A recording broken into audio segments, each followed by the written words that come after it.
What is it with this fucking industry? Everybody hates what they fucking do. Welcome to the music business, yeah. So, last night, I took World Class Sinner and redid it. I mean, it's not happening. It's not. You know it was awful. I think it's cool. I like all the breathing in it. You don't like it. You know, there's a powerful voice inside you. I want to reach down and pull it out. This guy's sketchy as fuck. I don't think we should kill this motherfucker. We're not killing anybody, Don't be no fucking pussy, Jaime. Come on. You think you've got a bigger dick than me now? It's too late. That train has left the station. You are going for that ride! You should be surrounded by people who believe in you. Maybe you need a new team.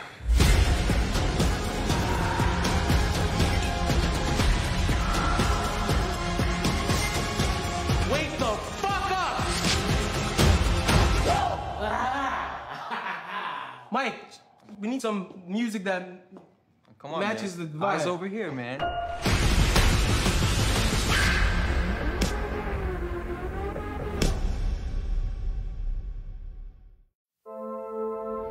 I was really intrigued by this project as soon as I heard about it. Oh, you're dangerous. I don't even know you. The world that it was exploring with all of the craziness and the chaos that goes on is one that we don't get to see all the time. I'm just a freak, yeah. You know I want it back. We had just finished Euphoria Season 2 when I got a call to head over to Abel's house, and that's when we had started talking about making this show. It's about an artist who feels stuck, who also feels pressured by the expectations of the world at large, and is trying to figure out who she is and what she wants to say. Pop music is just superficial. Jocelyn is a pop star who is constantly surrounded by people that she's not sure if she can trust.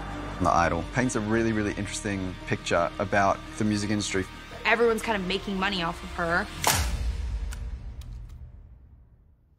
Give me one of those laughs again, Joss.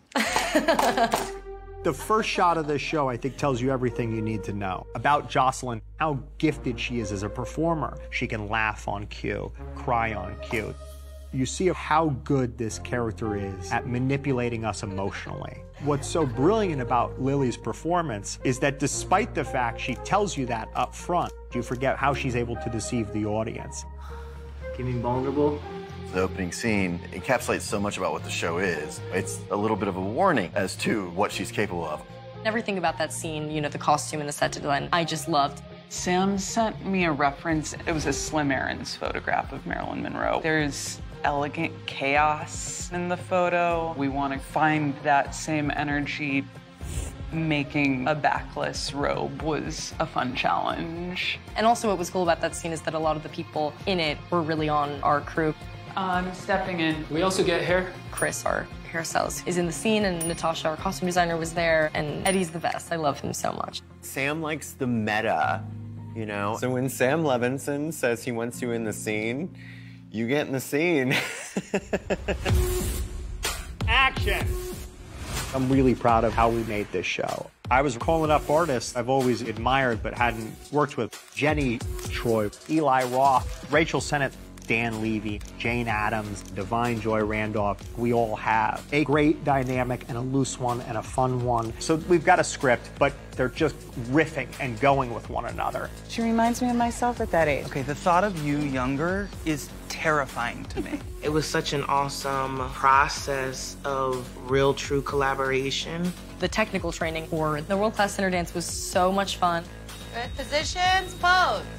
I didn't have a lot of time to learn the choreo for the dance scenes, but thankfully I did this all the time, so it came naturally to me. We had such an incredible cast. There was a real trust that they had in each other as performers. So it was interesting to just see what happens when the life unfolds. So we shot in Abel's actual house. Good architecture incorporates light. That's why we stick with natural light for the most part. Really hit these pictures, dancers. The The cinematic approach is actually derivative of reality television because that's how we normally see celebrities. This is a collaboration between 3 DPs. We had 3 cameras rolling. We stagger all the cameras. We'd start rolling on A camera, then B camera 2 minutes later, C camera 4 minutes later. By the time A camera runs out, we're still rolling on B and C. So it creates this constant propulsive energy. I think I'm gonna invite Tedros over. I love Abel so much. He was able to melt into this role in a way that is really difficult for anybody to do.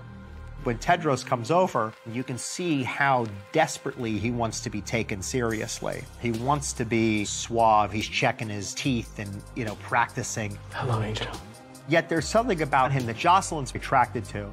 I just think you're enough of an asshole that you might tell me the truth. He offers her a freedom that she hasn't felt in a while. And as the season progresses, there's definitely chess being played between the two of them. Is that what you're wearing? I want to be taller than him. This is a ride. It goes somewhere different than you think it's gonna go. Part of what the show's about is having a little bit more skepticism about celebrities who we ultimately idolize.